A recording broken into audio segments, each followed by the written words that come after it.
안녕하십니까. 신의기대 군사TV 디펜스 브리핑입니다. 자, 오늘도 아주 중요한 군사 무기 관련 소식 전해드리겠습니다. 특히 우리 공군이 지금 가지고 있는 4대의 조기 경보 통제기죠. PSAI E737. 이걸 국제적으로는 E7이라고 부르기도 하는데, E7을 미 공군이 대량 구매를 하죠. 그런데 보잉이 이 E7에 대해서 대당 3조 5천억 원, 우리 돈으로 3조 5천억 원을 불렀다라는 겁니다.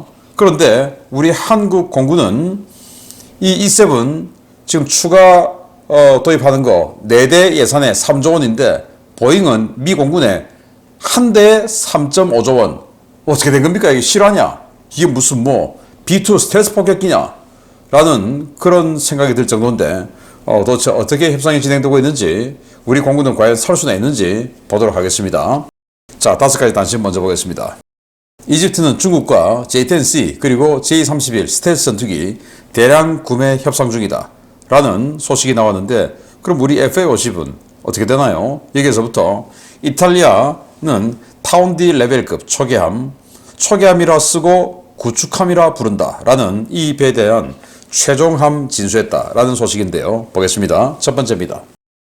미국제 F-16과 프랑스제 라팔 전투기를 주력 전투기로 운용 중인 이집트가 중국제 전투기를 대량 구매할 것이라는 소식입니다. J-10C와 J-31을 패키지로 구매해 노후 전투기들을 대체하는 방안이 중국과 논의되고 있는데, 미국은 물론 이스라엘의 반발이 예상됩니다. 필리핀이 남중국해에서 중국 해군을 견제하기 위해 도입한 브라모스 지대함 미사일이 사실상 무용지물이라는 충격적인 지적이 제기되었습니다.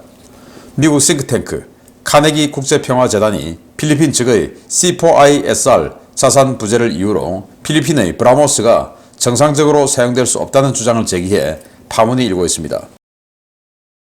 우크라이나가 FPV 드론으로 러시아 기동 헬기 요격을 시도했다는 소식입니다. FPV 드론의 속도 부족으로 헬기를 간발의 차이로 놓쳤지만 러시아 밀8 헬기 조종사는 놀란 가슴을 쓸어내렸을 것 같습니다. 루마니아가 최대 48대의 F-35A 블락4 전투기를 도입해 공군력을 현대화하기로 하고 미국에 구매 요청서를 발송했습니다. 1차 사업으로 65억 유로를 투입해 32대를 도입하고 옵션으로 최대 16대를 추가로 구매하는 방안이 추진되고 있는데요. 루마니아 국방부는 늦어도 내년 가을 이전에 계약을 체결하고 2030년대 초 인수를 목표로 예산 편성 작업에 들어갔습니다. 덩치만 놓고 보면 중형 구축함 수준인 이탈리아의 타운디 레벨급 원양 초계함 도입 사업이 최종함이자 7번 함인 도메니코 밀레리레 함의 진수로 마무리 단계에 접어들었다는 소식입니다. 라이트와 라이트 플러스 풀 버전 중 중무장을 갖춘 풀 버전인 도메니코 밀레리레 함은 오는 2026년까지 이탈리아 해군에 인도될 예정입니다. 이집트는 지금 미국제 무기를 주로 쓰고 있는 나라예요. 러시아제 무기 쓰다가 너무 성능 떨어지고 해서 러시아제 무기에서 미국제 무기로 갈아타고 있는 중이고, 또 서방제 무기로 갈아탔죠. 그래서 이 시나이 반도를 돌려받는 그런 여러 가지 조건으로 친서방 정책을 펴왔다가 자스민 혁명으로 인해서 그 독재 정치가 종식을 했는데, 물론 지금도 정상적인 정부는 아닙니다만은 어쨌든 이 현재 이집트 정부가 아주 요상한 행보를 보이고 있다. 그래서 우리 FA-50 몇 년 전에 이집트에 가서 스핑크스 피라미드 배경으로 그냥 블랙 이글 고개 비행도 하고 했는데, 그 고개 비행 왜 하러 가겠습니까? 우리 FA-50 팔러 간 거 아니겠습니까? 그래서 FA-50 도입 MOU도 체결하고 했는데 그 이후로 소식이 없어요. K9은 팔았는데 K2 전차 대량 구매 소식이 있었는데 또 그 이후로 이야기가 없습니다. 그런데 느닷없이 중국의 J10 그리고 중형 스텔스 전투기인 J31 이거 패키지로 대량 구매하겠다. 그래서 협상 중이다.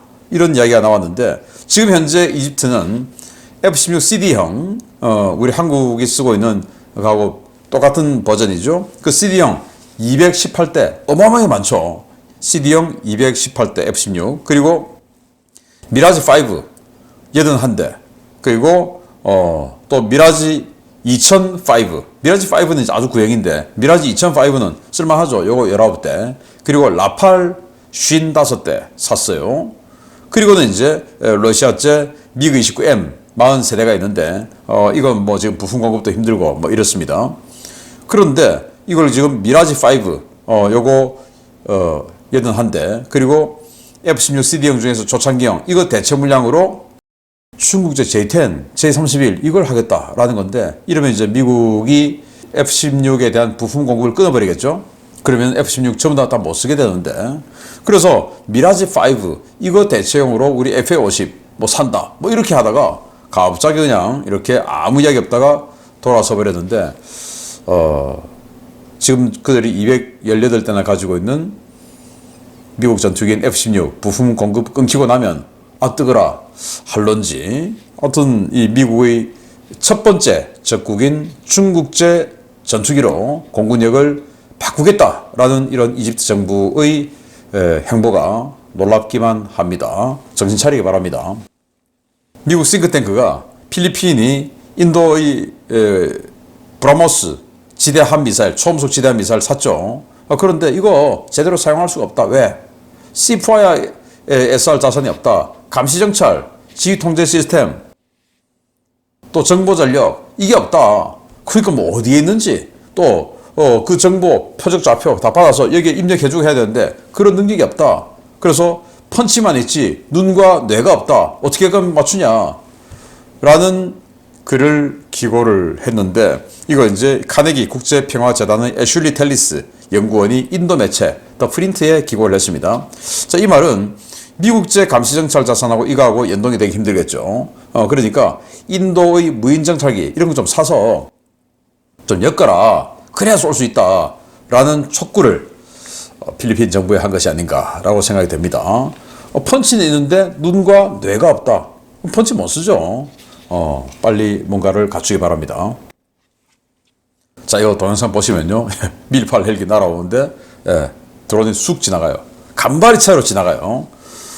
이 헬기는 시속 한 300km로 날아오고 드론 이거 해봐야 뭐 얼마나 되겠습니까? 그래서 좀 더 빨리 이렇게 들이받았으면 격추를 시킬 수 있었을 텐데 이 헬기가 아마 드론이 오는 걸 보고 더 가속을 했나 봅니다. 헬기도 저공비행을 하죠.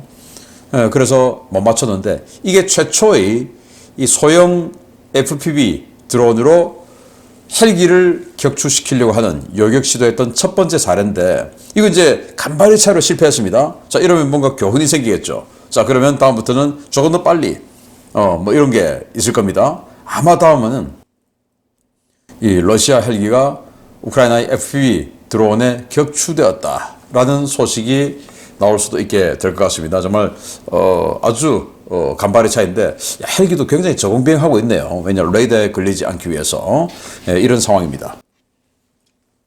루마니아 그러니까 흑해의 최전선에 있는 나토 국가죠.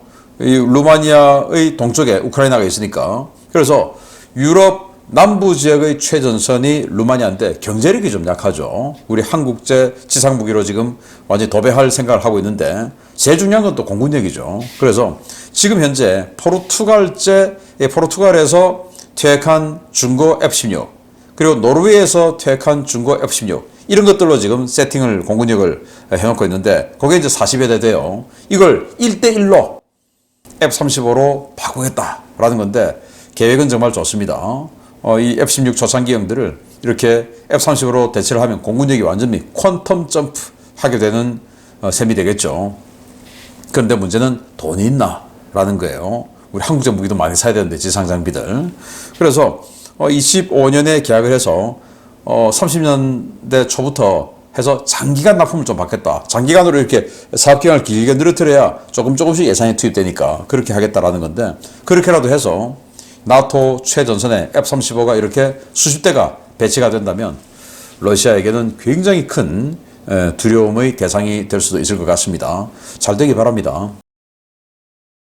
자, 이탈리아가 이 조선소들하고 마피아들 뭐 이렇게 해서 전경유착, 방산비리 굉장히 많다라고 제가 여러 번 말씀드렸는데 이를테면 이탈리아는 상륙함을 만들게 하고 예산 패스해놓고 항공모함 만들어버리고 뭐 그러고 있습니다. 이것도 초계함이랍니다.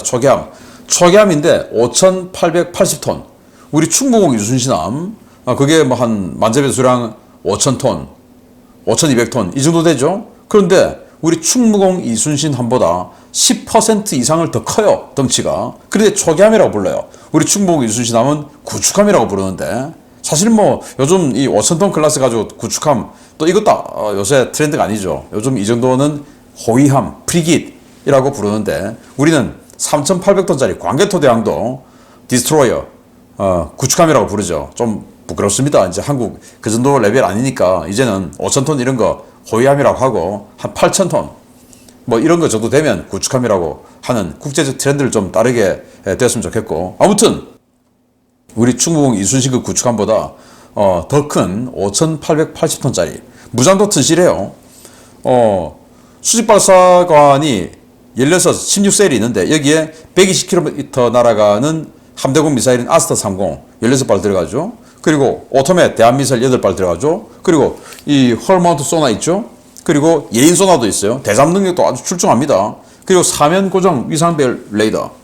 우리 충무공 이순신은 30km밖에 못 보는 MW08 이 레이더 있는데 여기는 사면 고정 위상배열 레이더.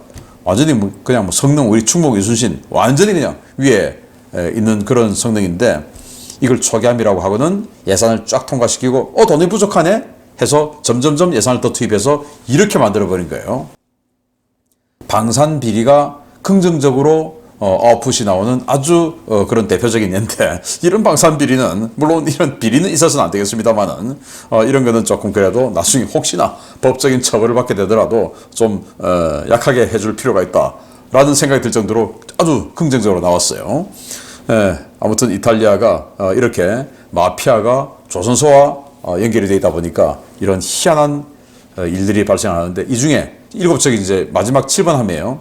이 중에 2척을 또 인도네시아에 팔려고 또 인도네시아하고 협상을 하고 있답니다. 참 희한합니다. 자, 주요 소식 보겠습니다. 우리 공군의 주력 조기 경보 통제기이자 미국과 나토의 차세대 조기 경보 통제기가 될 E-7A 웨치테일이 반년 넘는 마라톤 가격 협상이 드디어 합의점을 찾았다는 소식입니다. 제조사인 보잉이 상상을 초월하는 가격을 불러 논란이 됐는데, 과연 어느 정도 수준에서 합의가 이루어졌을지 주목됩니다. 미 공군과 보잉이 E-7 조기 경보기 공급 가격을 둘러싼 장기간의 협상 끝에 드디어 합의점에 도달했다고 미 공군이 현지 시각 7월 22일 밝혔습니다. 프랭크 켄달 미 공군 장관은 영국에서 열린 리아트 에어쇼에 참석해 중재 전문가를 협상에 투입했고, 드디어 합리적인 수준까지 가격을 내리는 데 성공했다라며 보잉과의 가격 협상이 마무리 단계에 있다고 밝혔습니다. 켄달 장관은 아직 본격적인 계약 조건에 대한 논의는 이루어지지 않았지만 다음 달에 모든 것이 확정될 것이라면서 미 공군이 2032년까지 26대의 E-7 조기 경보기를 구매할 것이라고 덧붙였습니다. 다음 달에 모든 것이 확정될 것이라면서 미 공군이 2032년까지 26대의 E-7을 구매할 것이라고 덧붙였습니다. 미 공군이 도입하기 전에 한국과 호주, 튀르키예가 도입한 E-7은 프로그램 가격 기준 한 대에 4억 달러 선에서 판매되었었는데요. 지난 4월 상원 군사위원회 청문회에서 보잉 측이 한 대에 25억 달러를 불렀다는 주장이 제기돼 파문이 일었던 바 있습니다. 이 주장은 해당 사업에 정통한 마크 웨인 멀린 공화당 상원 의원에 의해 제기됐는데요. 당시 프랭크 켄달 공군 장관과 데이비드 올빈 공군 참모총장 모두 이 수치에 이의를 제기하지 않아 보잉 측이 실제로 20억 달러를 불렀을 것이라는 기사가 쏟아진 바 있습니다. 미 공군 측은 E-7의 가격 폭등 이후로 개방형 아키텍처 설계 변경과 암호화된 위성통신 시스템 통합 문제를 들었는데요. 일각에서는 E-7이 결함 논란이 불거진 보잉 737 맥스를 기반으로 제작돼 설계 결함을 바로잡는 비용을 미 공군이 뒤집어 쓸 수도 있다는 우려를 제기한 바 있습니다. 미국이 E-7 가격 협상을 마무리함에 따라 켄달 장관의 발표대로 8월에는 이 조기 경보기의 대략적인 가격이 공개될 것으로 보이는데요. 우리 공군도 추가 도입할 예정인 E-7 부디 상식적인 수준에서 가격이 책정되었기를 기대해 보겠습니다. 미국이 26대 그리고 나토가 7대 구매를 하죠. 대량으로 도입합니다. 그리고 우리 한국도 4대 추가 구매, 또 호주도 추가 구매한다고 하죠. 그러니까 앞으로 지금 수십 대가 판매가 될 텐데 보잉이 자, 이런 중대형 조기 경보기 우리밖에 없잖아. 안 그러면 스웨덴 이런 데서 나오는 조그만 비즈니스 제트기 기반의 그런 거밖에 없으니까 우리가 그냥 독점이야 하고는 이걸 대당 3조 5천억을 부른 겁니다. 그런데 우리 한국은 예산을 4대에 3조 원을 책정해 놨어요. 왜냐하면 지난 1차 사업 때, 물론 세월이 지금 한 10여 년 흘렀지만 1차 사업 때 대당 한 4, 5천억 주고 샀어요. 그래서 좀 인플레 또 성능 개량 등등 해서 이번에 넉넉하게 해서 4대 3조 원 했는데 보잉은 대당 3조 5천억을 미 공군에 부른 겁니다. 미 공군이 이건 비상식적인 가격이다 하고는 지금 오랫동안 협상을 했는데 결국은 상식적인 합리적인 수준으로 가격을 끌어내리는데 성공했다라고 하죠. 그러면 우리 입장에서 대당 한 8천억 원 선 정도까지는 구매를 할 수가 있겠죠. 그런데 그거 넘어가면 우리는 안 되는 거죠. 그래서 이번 미국과의 가격 협상이 부디 8천억 원 정도 선에서 끝났기를 바라고요. 또 우리 사실 이 P4A 처음 살 때 다운그레이드 많이 했습니다. 제발 우리 한국 공군 다운그레이드 안 하는 진짜 풀옵션 조기 경보기 사서 짱짱하게 정보 취득해서 우리 공군 전투기들 지휘 통제해주는 그런 조기 경보기 되기를 바라고요. 왜 그렇게 비싸냐? 보잉 737 맥스 이거 사고 많이 나죠. 이거 가지고 했다. 그런데 이거 지금 사고가 많으니까 이 비행기 개량 비용까지 여기다 엎었다. 그건 말이 안 되는데 아무튼 그런 주장도 있습니다. 그리고 개방형 아키텍처. 그래서 업그레이드도 아주 수월하게 할 수 있는 그런 설계 변경이 들어갔는데 그 설계 변경이 들어갔기 때문에 가격이 폭등했다라고 하는데 아무튼 잘 되기를 바라고 그래야 우리 공군도 제대로 된 조기 경보기 살 수가 있겠죠. 조그만 거 사면 안 좋지 않습니까? 부디 아직은 가격을 모르는데 잘 됐기를 바랍니다. 마치겠습니다. 감사합니다.